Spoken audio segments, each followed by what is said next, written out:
الرحمن الرحیم four class ہم نے اسلامیات کا 5واں سبق شروع کیا ہوا تھا نزول وحی۔ تو کل ہم نے نزول وحی کے بارے میں پڑھا تھا، تو ہم نے وحی کا معنی اور مفہوم پڑھا تھا اور غار حرا کے بارے میں پڑھا تھا، جہاں آپ صلی اللہ علیہ وآلہ وسلم پر پہلی وحی نازل ہوئی تھی۔ تو آج ہم پہلی وحی کے الفاظ اور واقعات کے بارے میں پڑھیں گے۔ رمضان المبارک کے مہینہ میں ایک دن نبی کریم صلی اللہ علیہ وآلہ وسلم غار حرا میں عبادت میں مصروف تھے کہ حضرت جبرائیل علیہ السلام قرآن مجید کی چند آیات لے کر آپ صلی اللہ علیہ وآلہ وسلم کے پاس آئے۔ اس وقت آپ صلی اللہ علیہ وآلہ وسلم کی عمر 40 برس تھی۔ 40 برس مطلب 40 سال تھی۔ یہ آپ صلی اللہ علیہ وآلہ وسلم پر نازل ہونے والی پہلی وحی تھی۔ وہ آیات یہ ہیں: اقرأ بسم ربک الذی خلق، خلق الانسان من علق، اقرأ وربک الاکرم، الذی علم بالقلم، علم الانسان ما لم یعلم۔ سورۃ العلق آیت نمبر 1 تا 5، یعنی پہلی 5 آیات سورہ علق کی۔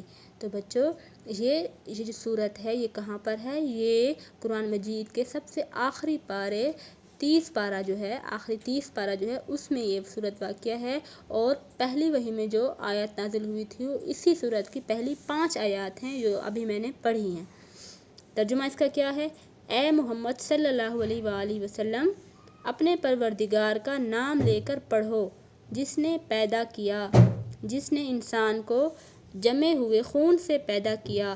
پڑھو اور تمہارا پروردگار بڑا کریم ہے، جس نے قلم کے ذریعے سے علم سکھایا اور انسان کو وہ باتیں سکھائیں جس کا اس کو علم نہ تھا۔ یعنی اپنے رب کے نام سے پڑھو جس نے انسانوں کو پیدا کیا ہے، جس نے انسان کو وہ کچھ سکھایا، وہ علم دیا جس کے بارے میں انسان نہیں جانتا تھا۔ تو یہ پہلی وحی کے پہلی 5 آیات ہیں۔ تو بچوں آپ نے اس کو کیا کرنا ہے؟ اس کو یاد کرنا ہے اچھے سے، ٹھیک ہے؟ ان 5 آیات کو یاد کرنا ہے، ان کا ترجمہ بھی آپ کو آنا چاہیے۔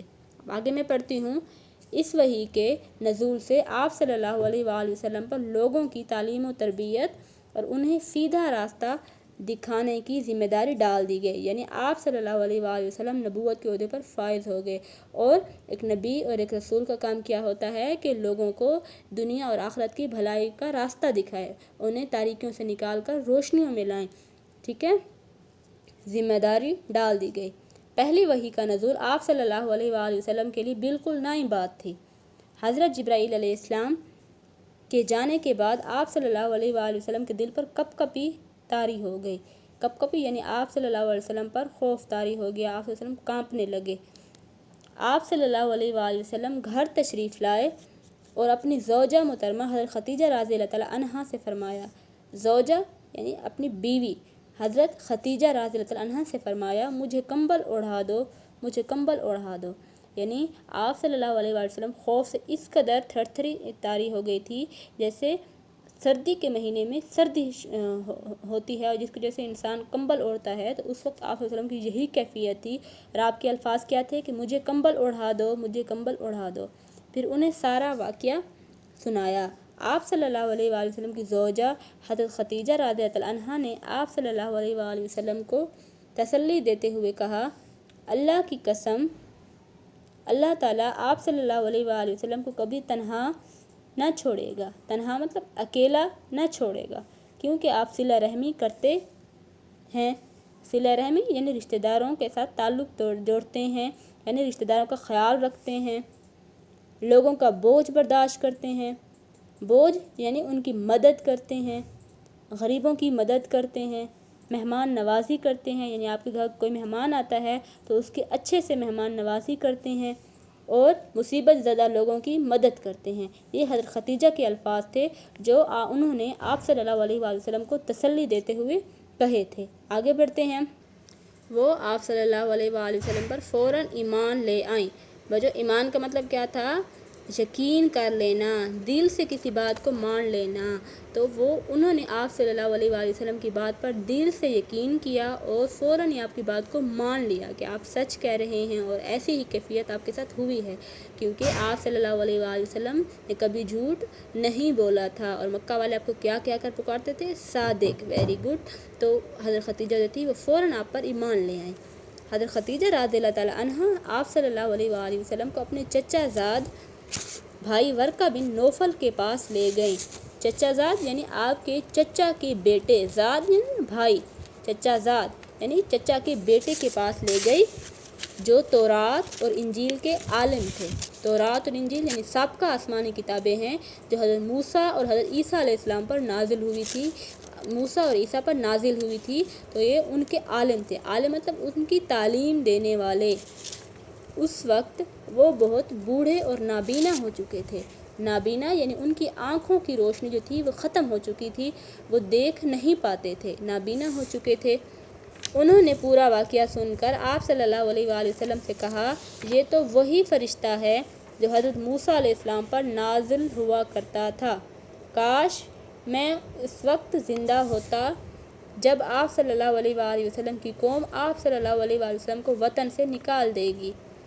وطن مطلب اپنے شہر سے نکال دے گی۔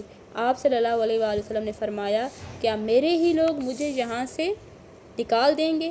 آپ صلی اللہ علیہ وسلم مکہ میں رہتے تھے، تو آپ صلی اللہ علیہ وسلم کا پورا خاندان جو تھا وہ مکہ میں آباد تھا، تو آپ صلی اللہ علیہ وسلم نے کیا سوال کیا، کیا میرے ہی لوگ مجھے یہاں سے نکال دیں گے؟ انہوں نے کس نے کہا؟ ورقہ بن نوفل نے کہا، ہاں۔ آپ صلی اللہ علیہ وآلہ وسلم سے پہلے جو بھی اللہ تعالیٰ کا یہ پیغام لے کر آیا جو آپ صلی اللہ علیہ وآلہ وسلم لے کر آئے ہیں، تو اسے اذیت دی گئی۔ اذیت یعنی تکلیف دی گئی، یعنی آپ صلی اللہ علیہ وآلہ وسلم سے پہلے اللہ تعالیٰ کے جتنے بھی رسول اور نبی آئے، وہ جب بھی وہ اللہ کا پیغام لے کر آئے تو ان کی قوم نے ان کو اذیت دی، ان کو تکلیف دی۔ اگر اس وقت میں زندہ ہوا تو آپ صلی اللہ علیہ وآلہ وسلم کی بھرپور مدد کروں گا، یعنی انہوں نے آپ کو اپنی حمایت کا یقین دلایا۔ اس واقعے کے کچھ عرصہ بعد ورقہ بن نوفل کا انتقال ہو گیا۔ انتقال یعنی وہ فوت ہو گیا۔ تو بچوں، ہم نے اس سبق میں کیا پڑھا ہے کہ قرآن مجید کی پہلی جو آیات تھی، پہلی جو وحی تھی، وہ کس موقع پر نازل ہوئی؟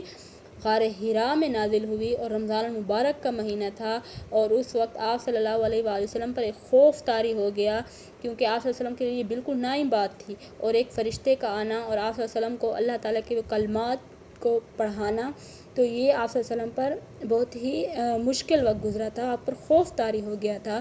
آپ صلی اللہ علیہ وسلم سردی سے کانپنے لگ گئے تھے، اور جب گھر واپس آئے تو آپ نے اپنی بیوی سے کیا کہا تھا کہ مجھے کمبل اڑا دو، مجھے کمبل اڑا دو۔ تو اس وقت آپ صلی اللہ علیہ وسلم کی بیوی خدیجہ نے آپ کو حوصلہ اور ہمت دی، اور آپ صلی اللہ علیہ وسلم کو اللہ تعالیٰ کی مدد کا یقین دلایا، اور آپ کو اپنے چچا زاد بھائی ورقہ بن نوفل کے پاس لے گئے۔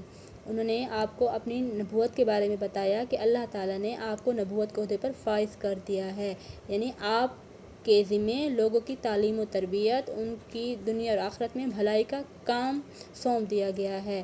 تو آپ صلی اللہ علیہ وآلہ وسلم پر یہ پہلی وحی تھی، اور اس کے الفاظ بچوں آپ نے یاد کرنے ہیں، ان کی مشکل الفاظ کی املا بھی کرنی ہے۔ اللہ حافظ۔